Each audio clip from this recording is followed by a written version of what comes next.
Welcome to New Day with SSJ on Sports Radio 810 WHB.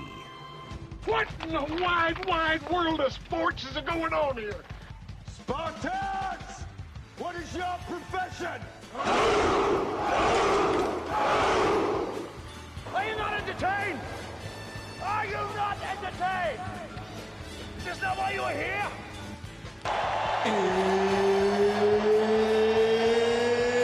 It's time! New Day with SSJ is presented by Walker Medical Linen Services, locally owned and operated, and HLAC certified to the highest standards. Walker has partnerships with hospitals, surgery centers, and medical clinics in and around the metro area.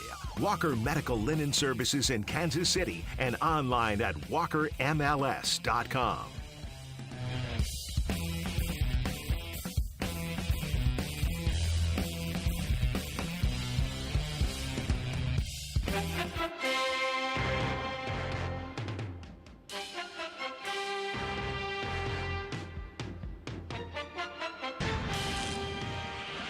Giants, Steelers.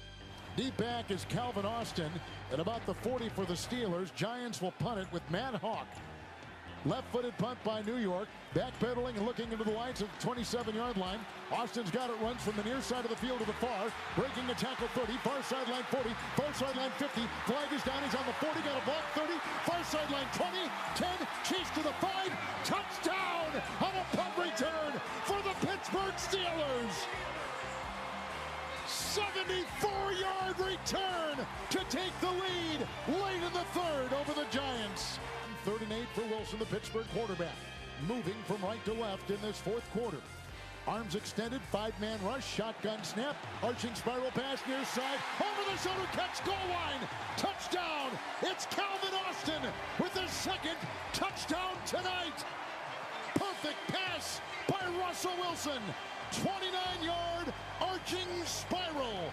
And the Steelers build on their lead early in the fourth. Tyrone Tracy, the running back. Quarterback Daniel Jones in the gun. 2nd down 10, 45 of Pittsburgh. Shotgun snap. Handoff Tracy 40. Over the left tackle the 30. Foot race the 20. Far sideline 10. He's grabbed at the 5. Did he get in? Touchdown! The Giants rookie running back racing downfield. 45 yards for a New York touchdown. A burst over the left tackle. Far sideline run. And the Giants are back in business. Long 6, short 7 from their 34. Back to pass. Shotgun. It goes off to Wilson, who breaks the tackle, has to run. He fumbled the ball. They hit him and he fumbled the ball. Wilson fumbled the ball. And it's picked up on the play by Okereke, who then runs to the near side and is taken down about the 33-yard line. Wilson fumbled the ball for the Pittsburgh Steelers, and the Giants have recovered. Was a fumble recovered by the defense. Giants at the 19 of Pittsburgh. 3rd down and 7. Shotgun snap to Jones. Left tackle block. Hit from behind. Watt hit him, and Watt strips him of the ball. And it's a fumble, and Watt's recovered. Watt's recovered for the Steelers. The Giants quarterback has just fumbled on a strip sack by T.J. Watt. Crowd on their feet. Terrible towels, the gold towels being spun above their heads. 2nd down 10, 35 of Pittsburgh. Giants down by 8. Shotgun formation. There's the snap to Jones. Drops back. 4-man rush. Crumbling pocket. Short pass. High thrown, and it's intercepted on a bubble and picked up by Bishop. Beanie Bishop on the near sideline. Got that pass that was overthrown by Jones on the near sideline and picks it off near the 35 of Pittsburgh. This game is over, and the Steelers will win, and they will be alone in first place in the AFC North. One out, the 1-2. Swing and a ball driven right field, way back, and forget it. It's gone. Freddie Freeman has homered for the 3rd straight game in this World Series, and now 5 consecutive World Series games. Freeman does the job, a 2-run homer, and the Dodgers strike first with what else? The long ball. The 3-2. Swing and a little flare out into right field. Charging in is Soto. It'll bounce and fall for a hit. Racing around 3rd and coming in to score is Edman. It's a bloop single to right for Mookie Betts. And the Dodgers have added on, and it's 3-0. Here's a 1-0. Swing and a ground ball up the middle. That's a base hit. Heading towards third is Gavin Lux around third. Here's the throw to the plate. The tag, safe! And Gavin Lux, feet first this time, gets in ahead of the tag from Trevino. Good throw by Judge. It'll be an RBI single for Kike Hernandez, and it's 4-0. Kopech ready and fires. Swing and a fly ball. Well struck right field. Betts back near the wall. Gone! Alex Verdugo, a two-run homer. And just like that, the Yankees are within two. The 2-2. Swing and a bouncer up the middle. To his left, Edman. Gloves, spins, throws. Got him at first, and that's the ball game. And the Dodgers take game 3. 4-2 the final, and they are one win away from taking the 2024 World Series. Freddie, 3 homers in 3 games, home runs in 5 straight World Series games. What's going on with you? I don't know. That's the beautiful thing about baseball. You just don't know. I got myself in a good spot with my swing in those days off. I got the ankle in a good spot, so I've been able to work on my swing, and I've been seeing the ball really well. I've been swinging at the strikes and taking the balls. Kind of what you're trying to do and accomplish in these games, and ultimately I've been getting the ball over the fence. Chiefs. I assume it was a 25-6. It was a 26-6, then honestly, then they didn't give up anything in my mind. And then if you like the player and re-sign him, then you re-sign him. Look, Josh Uche is a really good rusher. He hasn't had a chance to rush much this year for the Patriots because they've been behind a lot, and it's the situation hasn't been good. But he had a big year 2 years ago. Now he had Judon on the other side of him, so it was 2 good pass rushers. But he'll have a lot of opportunities to rush in Kansas City. I think that he'll really help him. He's got surprising power for his size. He's got excellent quickness and a good get off, and he has some flexibility in coverage. So I think it's a good addition for a team that needs another pass rusher, which everybody does. Josh can do that. He'll definitely help him.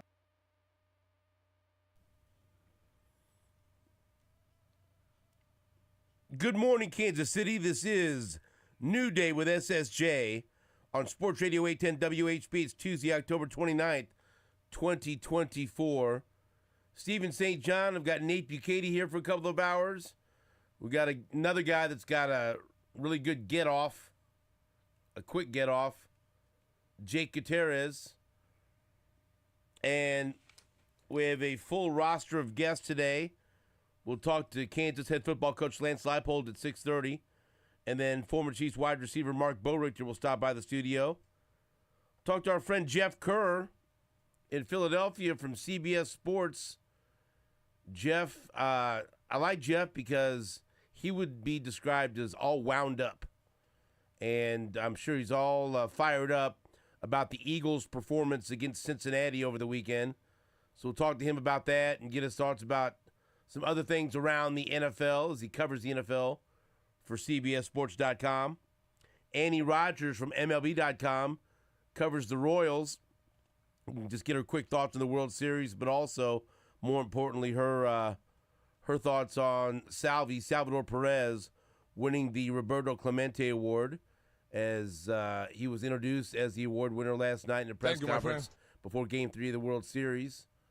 And we'll have a quick interview of Salvi as he was with the fellows from MLB Network and talked to Salvi about winning that prestigious award, becoming the first Royal to win the Roberto Clemente Award for all of his efforts and everything he does off the field.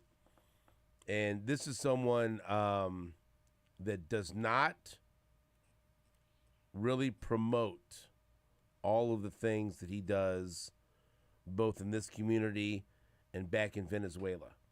And there's nothing wrong with promoting what you do in the community, because a lot of times charitable organizations or foundations that are having events or for fundraising, that's what they want you to do.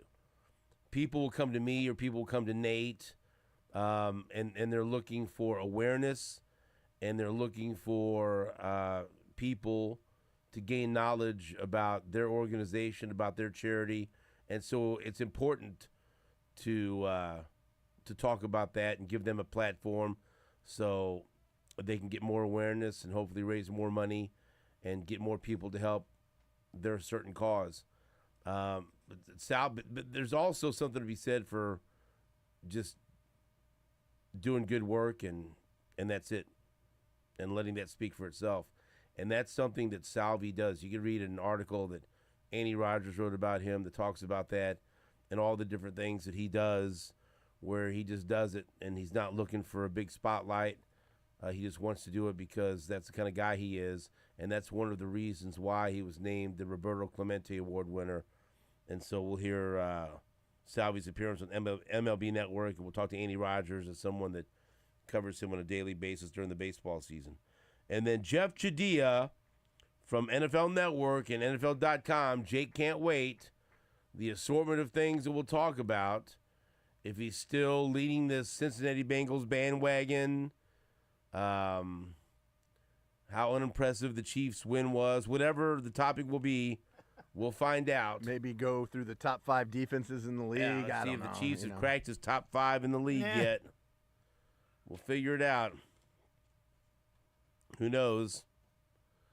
Somebody posted the stat last night. Now I can't remember because I'm still under the influence of propofol. What are you laughing in there for? It sounds funny. It does. I like the fact that you know the medicine. Sure, I asked. I can't ever remember. No, I told Jake when I went in there before they put me on there. I'm all wisecrack. I said, "What's on the menu, Doc?" Yeah. He goes, propofol. You should know what they're putting in you. Yeah. I try. Yeah. Over my life, that's been a big thing of mine, Try to always know what people are putting in me. Right. And so, but I maybe a miscalculation because I had it done later on in the day, late afternoon, colonoscopy. Everything's good. Thank you. The French. Yeah, so maybe not. Don't have use totally of all of my faculties, but I'm good. How are you doing? I feel like I can figure some things out. But somebody posted last night, and we need to look this up, that the Chiefs are giving up. This can't be right. Yeah, I saw this tweet. I thought you retweeted it, but I'm not seeing it. Did I? I thought you did, but I'm not. I'm looking through your timeline. Fewer. I remember seeing this If tweet. you retweeted it and someone yanked it down, then it probably wouldn't be there. Then maybe it's not right. I don't want to say it then. Well, let's fact check it. Yeah. No. Yeah. No, it'll be terrible. Not if it's true. Well, if it's wrong.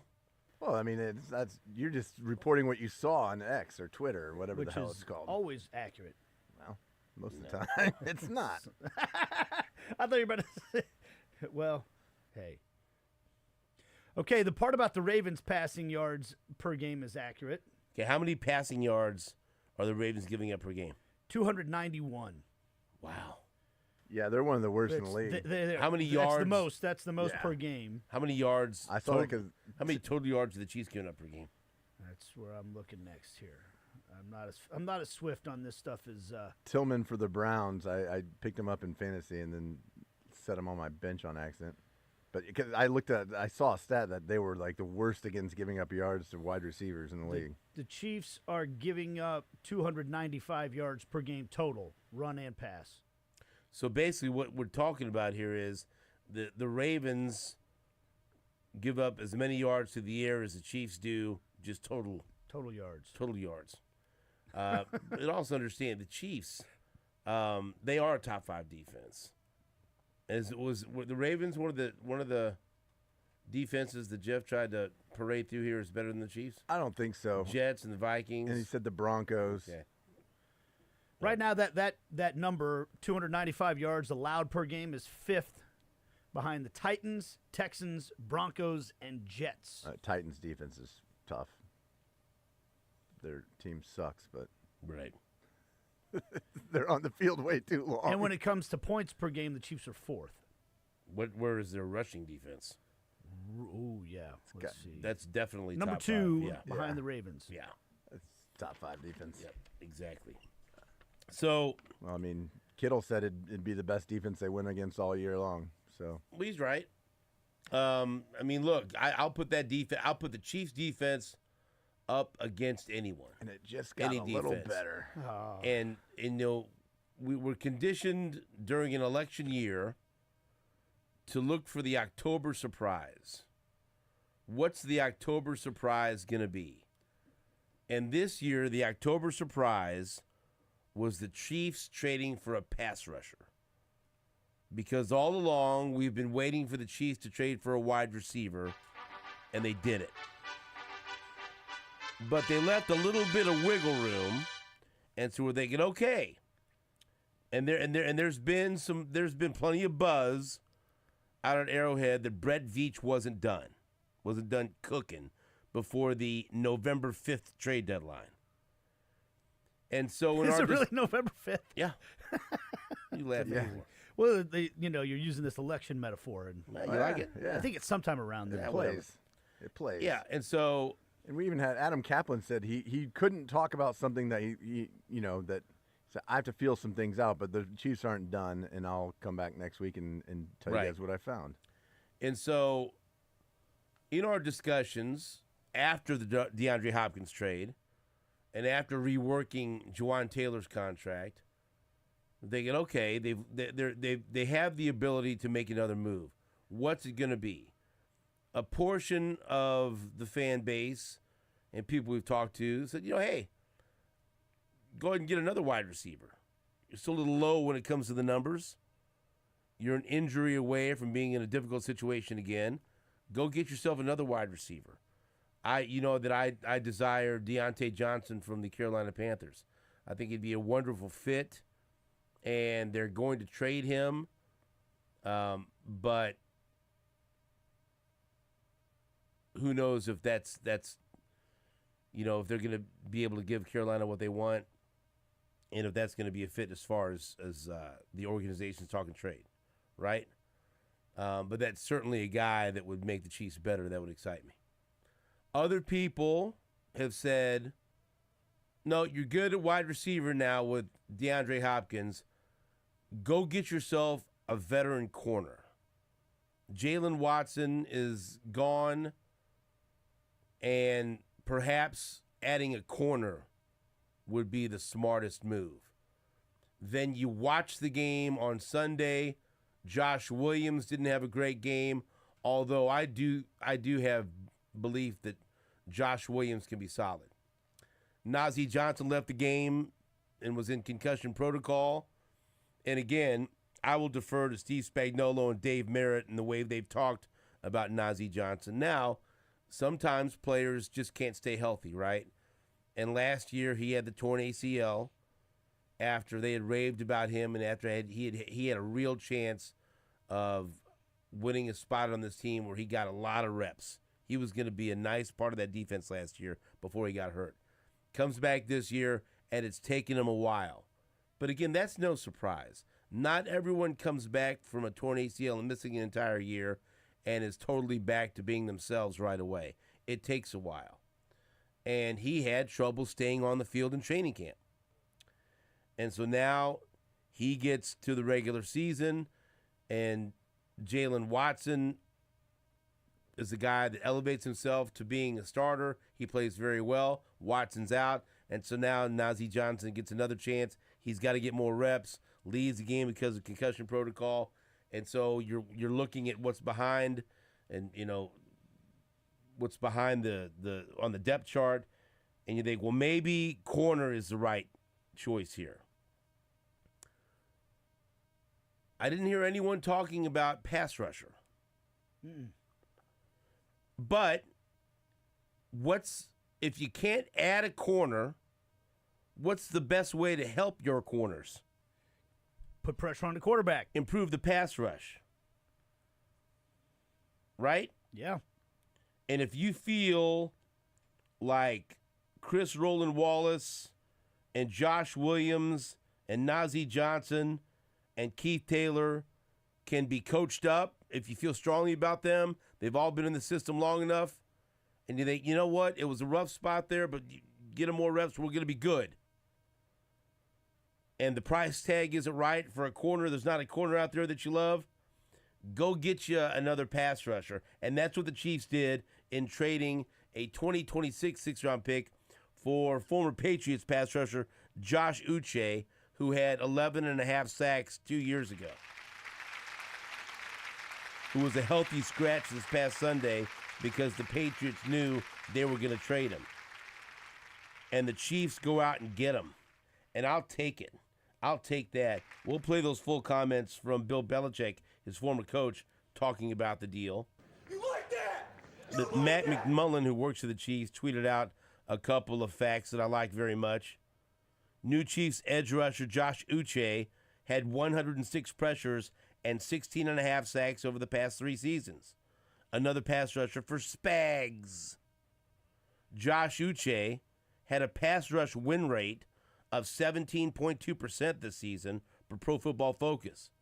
That ranks 14th in the league among all edge rushers with at least 90 pass rushing snaps.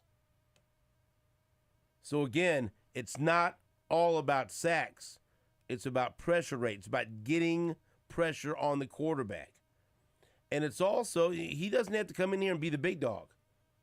You heard Bill Belichick say, you know what? He had Matthew Jude on there. He had another pass rusher to help him. Got a guy named Chris Jones here who attracts most of the attention. And oh, by the way, George Karlaftis ain't bad either. And oh, by the way, they're going to get back Charles Omenihu real soon. And Turk Wharton's balling out. Ooh, I just got goosebumps thinking about all those pass rushers. Ooh. Ooh, tingly. And Leo Chenal can get to the quarterback. And we see how Spags is creative in his blitzes of getting to the quarterback. You just gave Spags another weapon in Josh Uche. And you gave a 6th-round pick in 2026. I like it. I love it. I want some more of it. Josh Uche, welcome to town. One of the best defenses in the NFL just got better.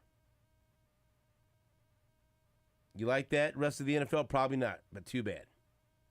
It's not up to you to like it. Deal with it. All right? Chiefs trade for Josh Uche. Hell of a deal. And as Bill Belichick said, a 6th-round pick in 2026, it's almost like they gave up nothing. Bill, I agree with you. You guys sign up on that move, you okay? Yes. With a 6th-rounder in 2026? Good? Yeah, absolutely. I think so. Now, he's a free agent. That's a rental player. It's a rental player, but okay. Yeah. It's one thing. You're trading a 3rd-round pick next year for a guy for the rest of the year. You're trading a 6th-round pick in 2 drafts. Yeah. For a pass rusher for the rest of the year. Like, okay, that's the kind of player I want to rent. Yeah. That price tag is right. Yes. All right, then. Josh Uche coming to Kansas City. We got lots more to talk about besides that, but we'll take a break. Up next, we'll talk to Lance Leipold, head coach of the Kansas Jayhawks, after this on Sports Radio 810 WHB.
St. John. I'm a little heavy, so I got some weight to me, and I ended up getting in there. That dad bod, man, just had enough weight on me where he went down. So it wasn't like I was necessarily trying to seek out contact. I was trying to absorb it. You are listening to A New Day with SSJ on Sports Radio 810 WHB.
Welcome back to New Day with SSJ.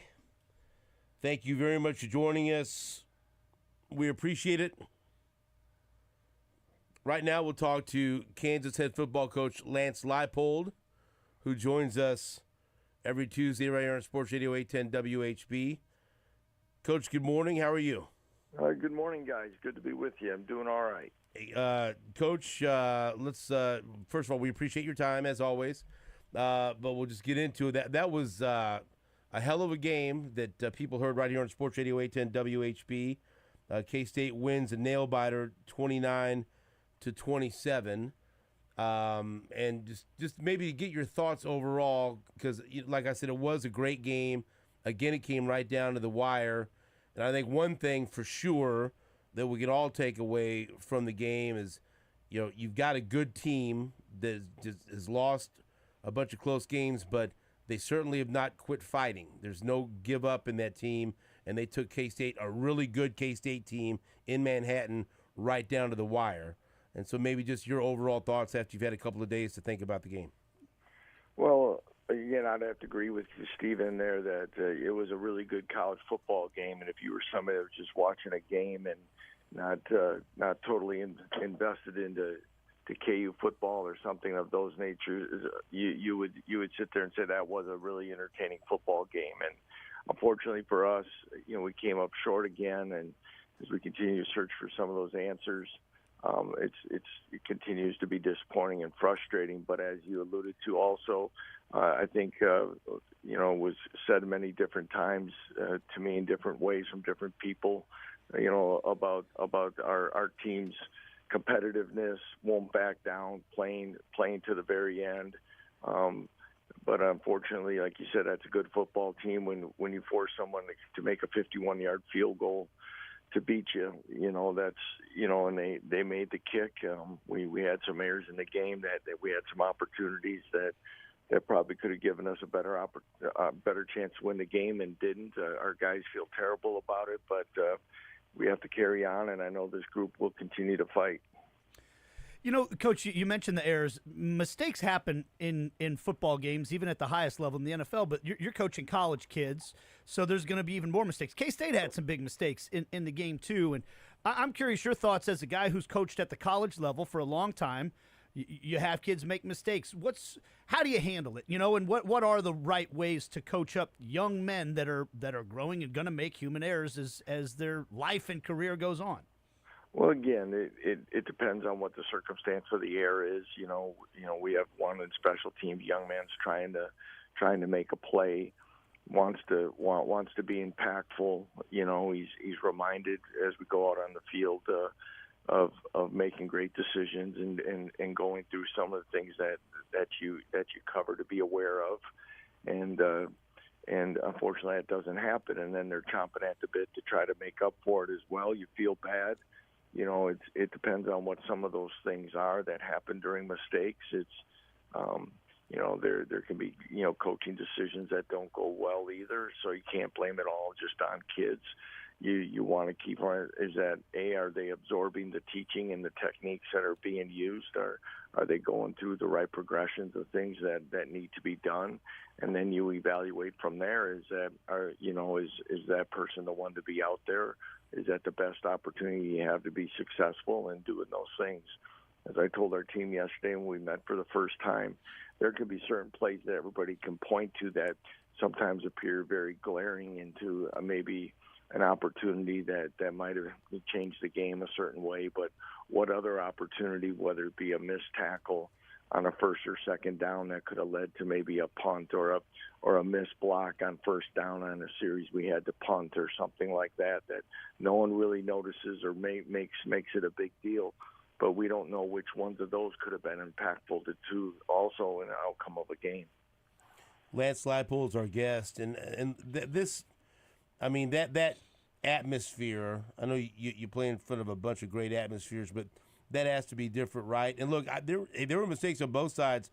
I mean, you guys had a drop touchdown pass early. K-State had a drop touchdown pass late. So it just wasn't your team that made some mistakes and got caught up in the pressure and everything else that comes along with this game.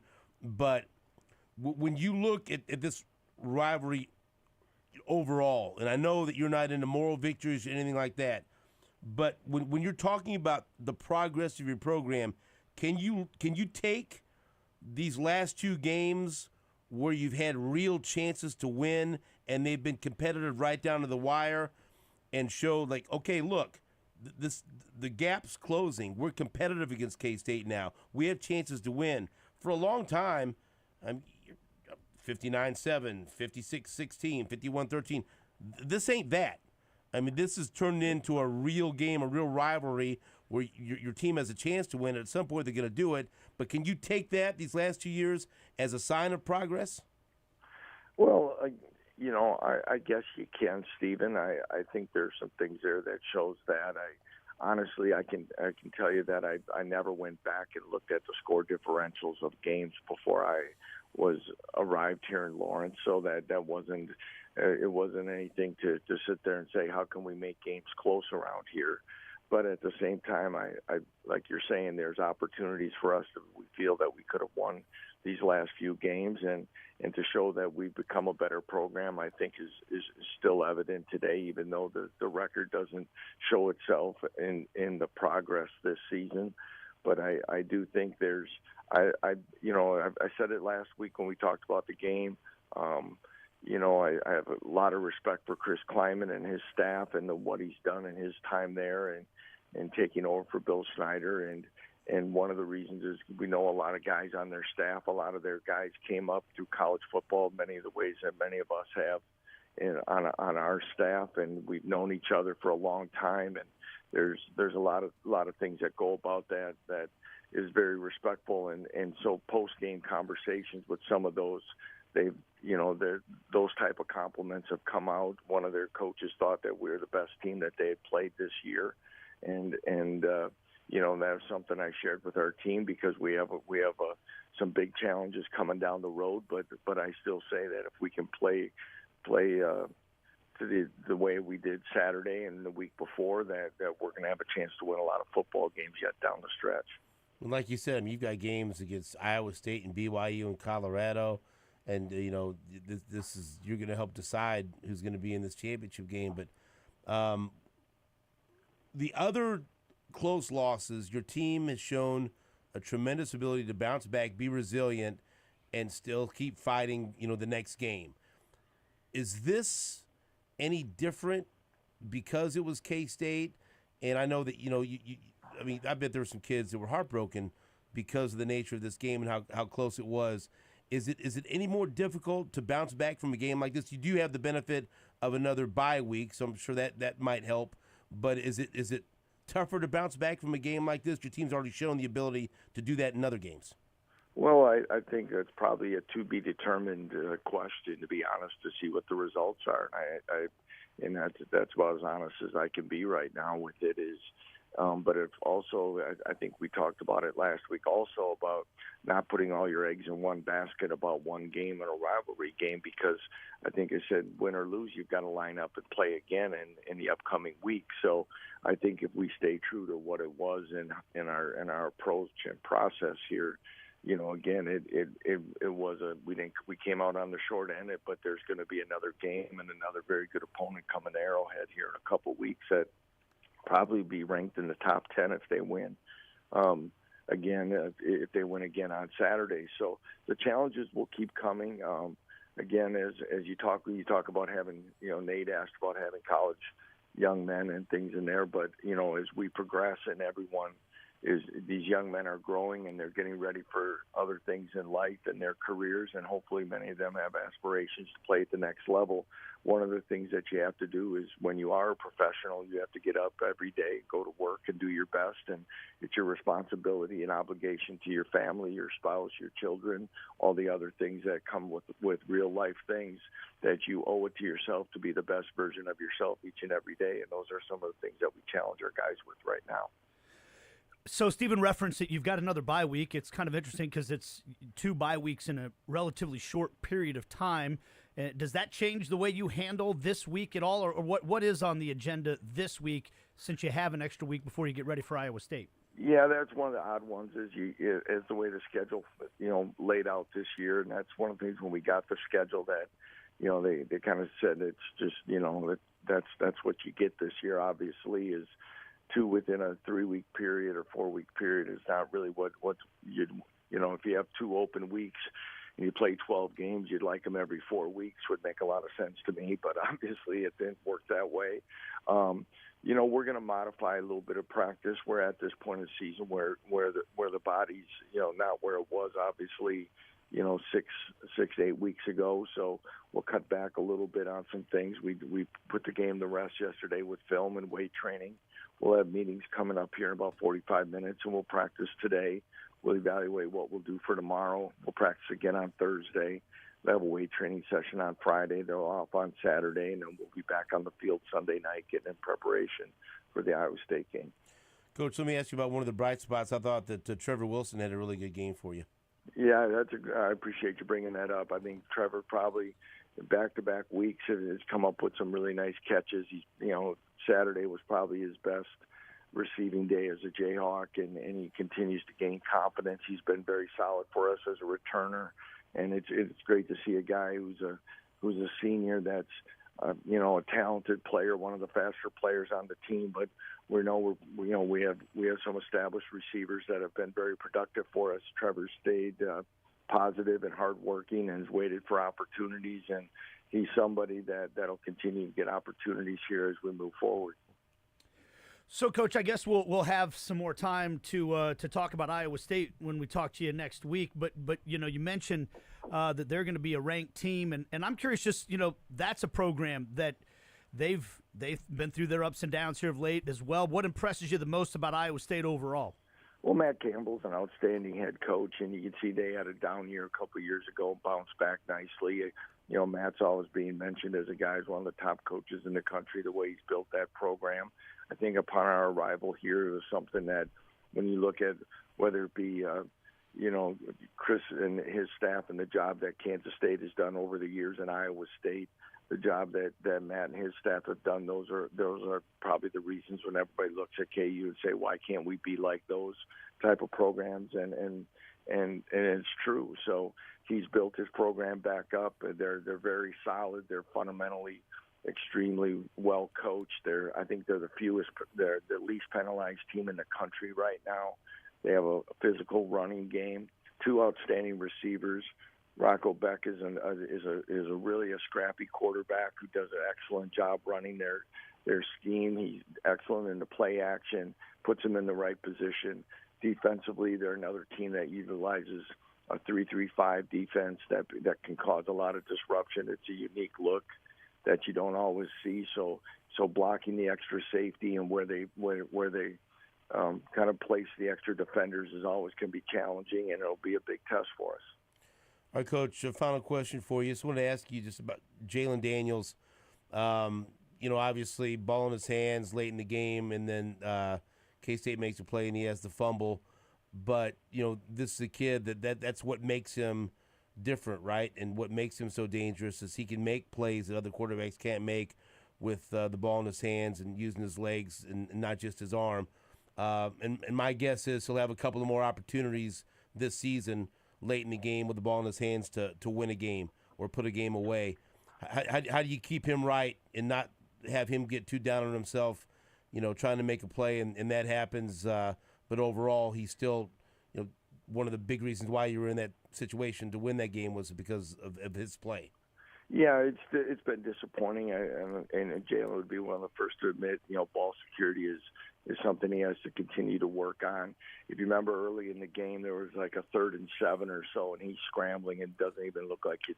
We're going to get probably sacked, and he gets around the corner on our sideline, tight ropes the sideline, gets us a big first down.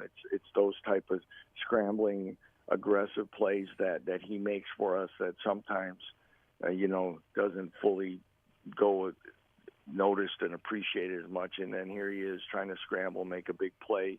And again, things we talk about is, wrist above elbow, keeping the ball high and tight to your body and things like that.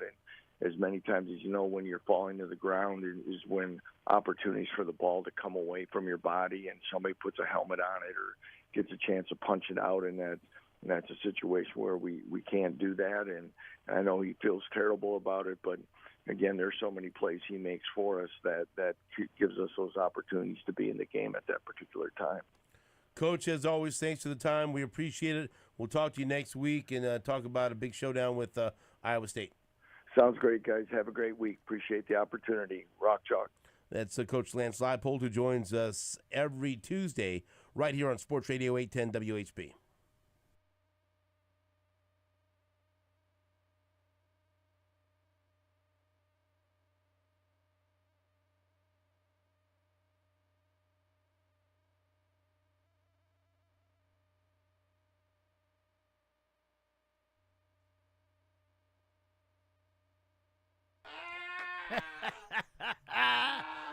Is this thing on? Hello. Hello. You got how to do radio. Hey. You know what I haven't forgotten? How much I love Victory Ford at the Legends in KCK. Yes, got him.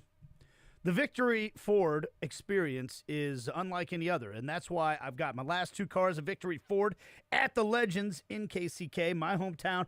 It's easy to get to from anywhere, though, no matter where you live in the city, because it's right off of 435 and just to the north of I-70. You know where the Legends are, right across the highway from Children's Mercy Park, one of my favorite places as well. And the thing about Victory Ford is they always say our first price is better than their last. That means you're going to get the best deal ever on a new car, on a pre-owned car. But also when you go there, you're going to get treated like you want to be treated. The golden rule is the thing that rules at Victory Ford. They treat everybody the way they want to be treated. The customer service is incredible. The service department is the best in the city. There's no doubt about that. And you can check out all their great new deals right now. All the F-150s you could imagine. Those Broncos that look pretty sweet, by the way. They've got them in stock at Victory Ford right now in great deals. So check them out online, victoryfordkc.com. That's victoryfordkc.com. Or just stop by and see them. The Legends in KCK. It's Victory Ford.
Jake, let's hear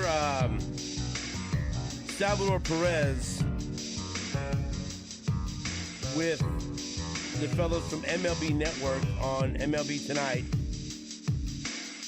after receiving the Roberto Clemente Award. Given the first Royal to do that. Congratulations to future Hall of Famer Salvador Perez. And they had the press conference before Game 3, of course, won by the LA Dodgers. As, you know what? A question for Gary Dieter. If you don't win a game in the World Series, did you really make it to the World Series? I don't know. It's not for me to decide. It's really for you and Anthony Sherman to decide. Jake just gave me a number 1, which means I'm his favorite.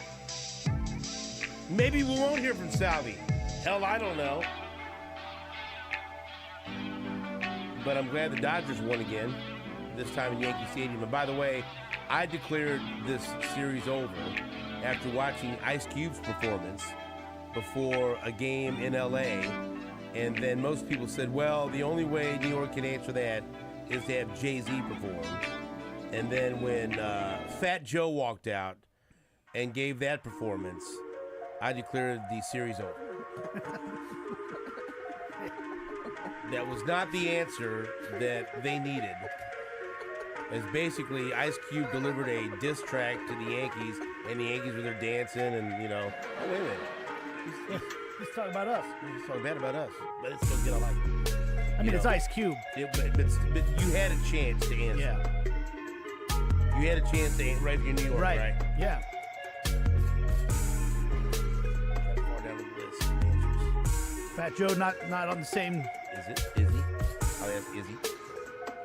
Mr. Hip Hop Man, is he? Listen, I would have gone with third he base. He knows more hip hop than anybody on the show. Is he? No, of course not. No, but gravitas. Yeah, gravity. I mean, it's gotta be Jay-Z or something like that. Yeah. Empire State of Mind. He has a New York song. Yeah, he is. Yeah, he's. Unless you could summon like a hologram. Maybe Sinatra. Yeah, or Sinatra. I think Wu-Tang, did he bring out Wu-Tang? Oh. I mean, I think that's a legit answer. Do you think they answered? No. Okay. Fat Joe, no. Jay-Z, Wu-Tang, you know, those are legitimate answers. I didn't make you do the Fat Joe performance. He's an old school hip hop fan. I would have gone with a very lesser known group called Third Base. Some people remember them. Pop goes the weasel. I think. Did you know? I've actually looked this up. Pete Nice from Third Base is a baseball historian now. That's like his full-time job. So why not? You know. I mean, I think like LL Cool J would have been a. Ooh, yeah. You know, I mean, there are options for New York. There's a few rappers from New York. Right. A few. You bring out birthplace of hip hop. The Bronx. Big 12 tournament. Yeah, I vaguely recall that. Now you and I and Jake, part of Jake, witnessed Ice Cube in concert here in Kansas City. I introduced Ice Cube. You introduced him on stage. Nearly murdered by his bodyguard because I didn't want to get off stage. How about that? No Salvi. Yes, Salvi. Little Salvi. All right. You got a little Salvi. Here we go. Couple minutes. Here's some Salvi on MLB Tonight on MLB Network talking about receiving the Roberto Clemente Award. Announcement today, one of the most prestigious awards in Major League Baseball, the 2024 Roberto Clemente Award winner, and the first Royal to win the award is Salvador Perez of the Kansas City Royals. The Royals captain, a 9-time All-Star, 2015 World Series MVP, helps his people out in Venezuela quite a bit, has his own youth league in baseball as well. Salvador Perez, a great Royal, joins us right now. Hey. Salvador, congratulations to you. Thank you, amigo. Thank you for having me. Thank you. Just to talk baseball for a moment, quite a surprise. You guys in the playoffs this year, from 106 losses to 86 wins. What was the key to that turnaround? I think everything started after the last game in 2023. The move, the owner, Jake Gutierrez, all the pick they got during the offseason, and all the young guys that we had, they love to play hard. They like to compete every day, so they made some a little bit move, and that's the way we make it to the playoffs this year. It was fantastic to see. Of course, you guys ran into the Yankees. Yankees are here. Your thoughts on the World Series so far? Great. I think it's gonna go to the Game 7. That's my thought. That's what I think. Okay. Let's go see. Even though they're 0-2, right? Oh my You never know what's gonna happen. I know. Could happen. But Salvi, let me ask you this question. Why is it that the Roberto Clemente Award is so important to the players individually more than anything? It's almost at the same level as an MVP or a Cy Young for some of us. Why is it? I think it's a little bit even better, in MVP. Because, we love to play baseball, and then how we got a great career. But when people recognize you, what you do outside the field, I think it's even better, I don't like to put something in the social media and all that, but, some people recognize what I do, especially when I come in front, it's hard to bring like spike, bat, anything to play baseball in my city. So to be available to, help this kid, who is smiling, this kid, made me so happy. Salvador Perez, future Hall of Famer. And if you don't agree with that, you're wrong. That's all. You're reading his resume. 9-time All-Star, World Series MVP, now Roberto Clemente Award winner. Hall of Fame resume. Look, that's it. That's all. I know baseball's been married to statistics forever more than any other sport, and the numbers fine. But to me, was the guy one of the best in his profession at his position for a really long period of time? That's a Hall of Famer. That's what Salvador Perez is. That means something that he's done it all with Kansas City too. It means something to me. I don't have a vote, but I'd cast it for Salvi. Of course. You know what? Next week, I'm voting for Salvi. I'm trying to think who's been a better catcher in terms of the length of time that he's done it in Kansas City in the American League. During that stretch. He's the man. That's the man right there. We'll take a break. Back after this on WHB.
Day with SSJ is presented by Walker Medical Linen Services, locally owned and operated. HLAC certified to the highest medical laundry standards. Walker has partnerships with hospitals, surgery centers, and medical clinics in and around the metro area. Walker Medical Linen Services in Kansas City and online at walkermls.com.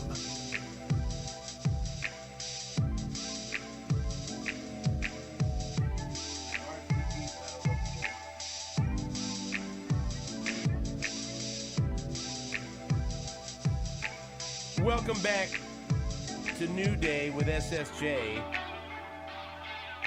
on Sports Radio 810 WHB. Thank you very much for joining us. Stephen St. John, Nake Bukaty, Jake Gutierrez, and that former Chiefs wide receiver, Mark Bowrichter. Hello, Mark. How are you? Doing wonderful. How are you guys this morning? Doing very, very well. Let's start off with the latest news that we really haven't had. You'll be the first guest we have. We'll have a chance to talk to about this. The Chiefs acquire pass rusher Josh Uche from the New England Patriots. He is a free agent at the end of the season, and the price tag is reasonable. Is a 6th-round pick in the 2026 draft. Let's hear Bill Belichick. Was this on McAfee? Talking about his former player and the move, seeing the Chiefs acquire another pass rusher just a week before the trade deadline on November 5th. Here's what Bill Belichick had to say about the Chiefs acquiring pass rusher Josh Uche for the Patriots. I assume it was a 25-6. If it was a 26-6, then honestly, then they didn't give up anything in my mind. And then if you like the player and re-sign him, then you re-sign him. Look, Josh Uche is a really good rusher. He hasn't had a chance to rush much this year for the Patriots because they've been behind a lot, and the situation hasn't been good. But he had a big year 2 years ago. Now he had Judon on the other side of him, so it was two good pass rushers. But he'll have a lot of opportunities to rush in Kansas City. I think that he'll really help him. He's got surprising power for his size. He's got excellent quickness and a good get off, and he has some flexibility in coverage. So I think it's a good addition for a team that needs another pass rusher, which everybody does. Josh can do that. He'll definitely help him. So that was Bill Belichick talking about his former player. Your reaction to the deal, Mark Bowrichter?